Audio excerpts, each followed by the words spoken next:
Lebanon और Israel में युद्ध विराम के संकेत मिल रहे हैं। इजरायली पीएम ने कहा कि लेबनान ने बातचीत की पेशकश की है। लेबनान ने शर्त रखी कि अमेरिका गारंटर बनेगा, तभी इजरायल से कोई डील होगी। अगले हफ्ते वॉशिंगटन डीसी में दोनों देशों में बातचीत हो सकती है। लेबनान की तरफ से कौन प्रतिनिधित्व करेगा ये फिलहाल स्पष्ट नहीं है, पर यह बातचीत दोनों देशों के बीच तनाव कम करने की दिशा में एक अहम कदम मानी जा रही है।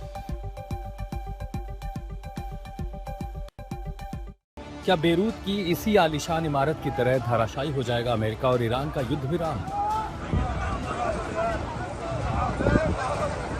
सीज फायर के अगले ही दिन बेरूत से आए इस वीडियो ने सीज फायर को नाजुक स्थिति में पहुंचा दिया है, क्योंकि इजराइल बेहद बेरहमी और पहले से तेज गति से लेबनान पर बमबारी कर रहा है। लेबनान के मुताबिक ताजा हमलों में अब तक करीब 303 लोगों की जान जा चुकी है और हजारों लोग घायल हो चुके हैं। ईरान का कहना है कि सीज फायर में लेबनान भी शामिल है, इसलिए इजराइल को हमला नहीं करना चाहिए। लेकिन अमेरिका और इजराइल दोनों ने ऐसी किसी बात से इनकार कर दिया।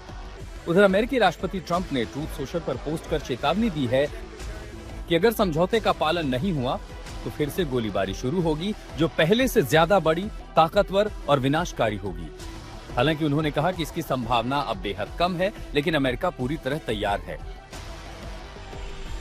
ट्रंप का कहना है कि जब तक ईरान के साथ हुआ समझौता पूरी तरह लागू नहीं होता, तब तक अमेरिकी सेना ईरान के आसपास तैनात रहेगी। मतलब सीज फायर के दम तोड़ते ही दोबारा मिसाइलें और बम चलने लगेंगे।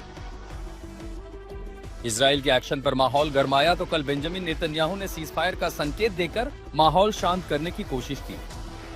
इजरायली प्रधानमंत्री ने कहा कि लेबनान ने बातचीत की पेशकश की है। लेबनान ने शर्त रखी है कि अमेरिका गारंटर बनेगा, तभी इजराइल से कोई डील होगी। अगले हफ्ते वॉशिंगटन डीसी में दोनों देशों में बातचीत हो सकती है, लेकिन लेबनान की तरफ से बातचीत में कौन प्रतिनिधित्व करेगा ये अभी स्पष्ट नहीं है। हिजबुल्लाह के सांसद अली फयाद ने यह कहकर स्थिति को उलझा दिया है कि उनका ग्रुप इजराइल के साथ सीधे सीधे बातचीत के लिए तैयार नहीं है। उन्होंने कहा कि किसी भी बातचीत से पहले युद्ध विराम होना जरूरी है। जाहिर है हालात अभी तनावपूर्ण हैं। युद्ध रोकने पर सहमत होकर भी तमाम मुद्दों पर असहमति बनी हुई है। ऐसे में सवाल ये है कि फिर कैसे टिकाऊ रह पाएगा युद्ध विराम। आज तक ब्यूरो।